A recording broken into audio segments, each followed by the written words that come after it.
صورت ہے اذا جاء نصر اللہ والفتح، اذا کا معنی جب، جاء کا معنی آئے، نصر اللہ اللہ کی مدد اور فتح۔ اس کا شان نزول ہے رسول اللہ صلی اللہ علیہ وسلم نے 8 ہجری میں مکہ فتح کیا۔ تو جمہور مفسرین اس طرف گئے ہیں کہ مکہ فتح ہونے سے پہلے نازل ہوئی ہے، اگرچہ بعض اس کی طرف بھی گئے ہیں کہ مکہ فتح ہونے کے بعد یہ صورت نازل ہوئی، لیکن جو راجح قول ہے وہ یہ کہ مکہ فتح ہونے سے پہلے یہ صورت نازل ہوئی۔ اور اللہ نے فرمایا اذا جاء، جب آ جائے، نصر اللہ اللہ کی مدد، والفتح اور فتح، یعنی مکہ جب فتح ہو جائے اور اسلام کو شان و شوکت اور قوت مل جائے۔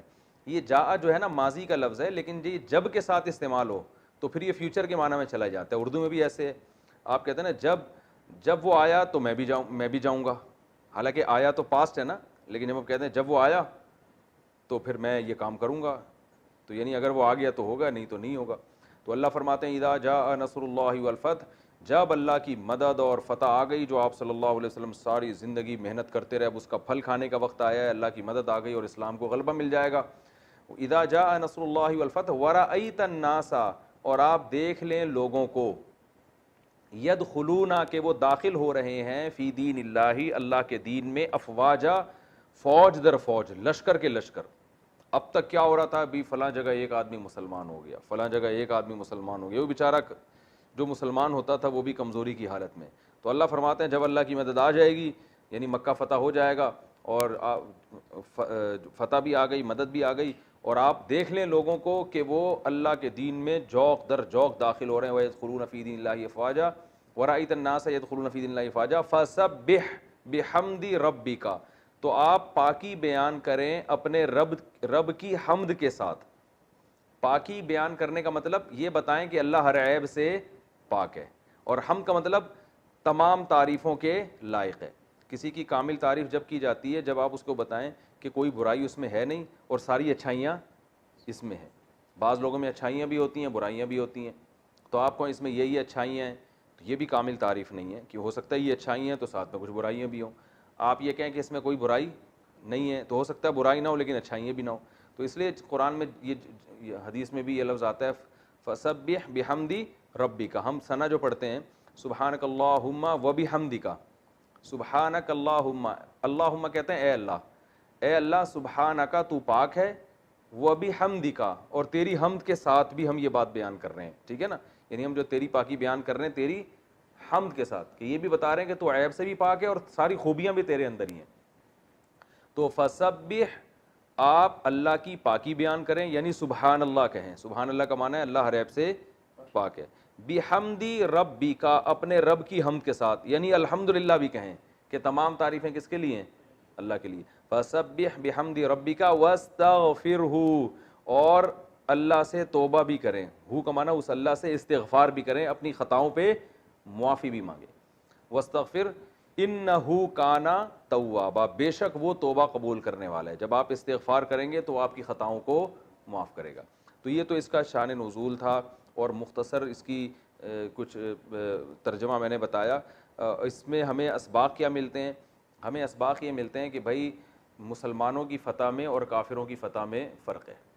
نبی صلی اللہ علیہ وسلم ساری زندگی محنت کرتے رہے، اب اللہ نے بتایا کہ فتح اور نصرت کا وقت آ چکا ہے، تو جیسے ہی فتح ہوگی تو ایک خوشخبری سنائی کہ اب 1-2 لوگ نہیں آئیں گے، بلکہ ہزاروں کی تعداد میں لوگ اسلام، پورے قبیلے آ کے مسلمان ہو رہے تھے، پورے قبیلے، کیونکہ بہت سے لوگ انتظار میں تھے کہ اگر محمد صلی اللہ علیہ وسلم سچے نبی ہیں، تو یہ کہتے ہیں میں آخری نبی ہوں، سچا نبی ہوں، تو اللہ ان کو یقیناً فتح دے گا، یہ غالب ہو جائیں گے۔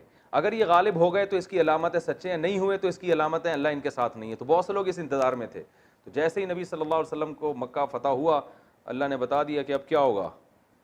وہ لوگ جو ابھی کنفیوژن میں تھے ان کو یقین ہو گیا بھائی یہ تو دین سچا ہے، تو دھڑا دھڑ پورے کے پورے قبیلے آ کے مسلمان ہو رہے ہیں، تو یہ بڑی خوشخبری تھی۔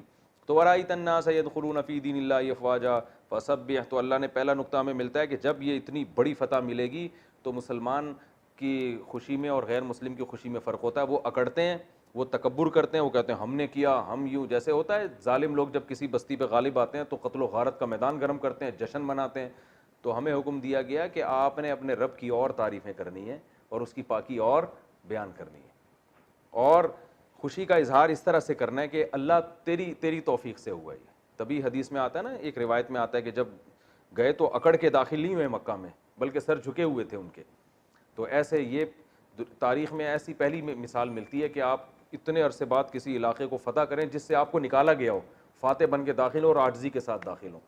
فسبح بحمد ربک واستغفر, اور اپنی کوتاہیوں پہ معافی. نبی سے گناہ نہیں ہو سکتا, خلاف اولا کام ہو سکتا ہے کہ بھائی بہتر یہ تھا لیکن اس کے خلاف ہو گیا تو گناہ نہیں ہو سکتا. تو نبی سے جو خلاف اولا کام بھی ہوتا ہے تو اللہ اس پہ بھی استغفار کا حکم دیتے ہیں کہ اگر اس دعوت کے مشن میں آپ سے کوئی کوتاہی ہو گئی ہو تو آپ کو چاہیے کہ آپ اللہ سے معافی مانگے. تو جب نبی کو حکم دیا جا رہا ہے تو ہم کس کھیت کی مولی ہیں. تو ہمیں بھی کوئی بھی اگر ہمیں کامیابی ملتی ہے نا تو کامیابی میں ہمیں اس سے سبق ملتا ہے بھائی اترانا نہیں ہے اور اللہ کی حمد و ثنا کرنی ہے اور اپنی کوتاہیوں پہ بھی نظر رکھنی ہے. اللہ ہم سے تو یہ تو تیری مدد ہے, ہم نے تو کام خراب کیا ہے, اپنے بارے میں یہ کہنا چاہیے. آج الٹا معاملہ ہو رہا ہے, کام کیا نہیں ہوتا اور اپنی طرف ہم نے کیا ہے, ٹھیک ہے نا, ہم نے کیا, یہ سب میری محنت کا نتیجہ ہے. تو ایک سبق تو ہمیں ملتا ہے. دوسرا سبق اس حدیث سے, اس سورت سے ہمیں یہ ملتا ہے جو عبداللہ بن عباس رضی اللہ تعالیٰ عنہ کا واقعہ. عبداللہ بن عباس حضرت عباس کے بیٹے تھے, 9 عمر تھے. حضرت عمر ان کو اپنی محفل میں بٹھایا کرتے تھے. تو بعض صحابہ کو اشکال ہوا کہ اتنے بڑے بڑے صحابہ بیٹھے ہیں اور آپ ایک نوجوان کو اپنی محفل میں بٹھاتے ہیں, کم عمر کو. حضرت عمر یہ نہیں بتانا چاہتے تھے ان کی علمی حیثیت بہت ہے. تو حضرت عمر نے ایک سوال پوچھا سب سے کہ بتاؤ اذا جاء نصر اللہ والفتح, یہ والی صورت میں ہمیں کیا پیغام مل رہا ہے؟ تو کسی نے کہا اس میں یہ پیغام مل رہا ہے کہ مکہ فتح ہو جائے گا, کسی نے کہا اس میں خوشخبری مل رہی ہے کہ لوگ فوج در فوج داخل ہونے والے ہیں, کسی نے کہا اس میں استغفار کی فضیلت ہے. عبداللہ بن عباس سے پوچھا, انہوں نے فرمایا کہ اس میں بتا دیا گیا کہ رسول اللہ صلی اللہ علیہ وسلم دنیا سے جانے والے ہیں. کیوں؟ نبی جو دنیا میں آئے تھے دین کو غالب کرنے کے لیے, تو اسی وجہ سے اللہ نے کہا دین جب غالب ہو جائے تو اے نبی اب آپ توبہ استغفار میں لگ جائیے, مشن آپ کا کیا ہو گیا؟ کمپلیٹ. تو انہوں نے کہا کہ اس سے ہی, اور واقعی ایسا ہی ہوا تھا کہ اس صورت کے نازل ہونے کے کچھ ہی عرصے کے بعد آپ صلی اللہ علیہ وسلم کا انتقال ہو گیا. اور آپ نے بھی اس سے یہی سمجھا کہ جو ہے یہ اب میرے دنیا سے جانے کا وقت آ گیا, کیونکہ جو مشن آپ صلی اللہ علیہ وسلم کو دیا گیا تھا وہ مشن کمپلیٹ ہو گیا. تو اس کے بعد جو ہے نا 8 ہجری میں مکہ فتح ہوا, 10 ہجری میں آپ نے حج کیا ہے, حجۃ الوداع ہوا ہے, اور 11 ہجری میں آپ صلی اللہ علیہ وسلم کا یعنی یہ جو حجۃ الوداع ہوا ہے نا یہ تو ذی الحجہ میں 9 تاریخ کو, اور اگلے ہی سال ربیع الاول میں آپ صلی اللہ علیہ وسلم کا انتقال ہو گیا. تو عبداللہ بن عباس نے اس وقت یہ سمجھ گئے تھے کہ اب نبی صلی اللہ علیہ وسلم دنیا سے جانے والے ہیں. تو یہ بھی ہمیں اس سے سبق ملتا ہے, ٹھیک ہے نا. تو اور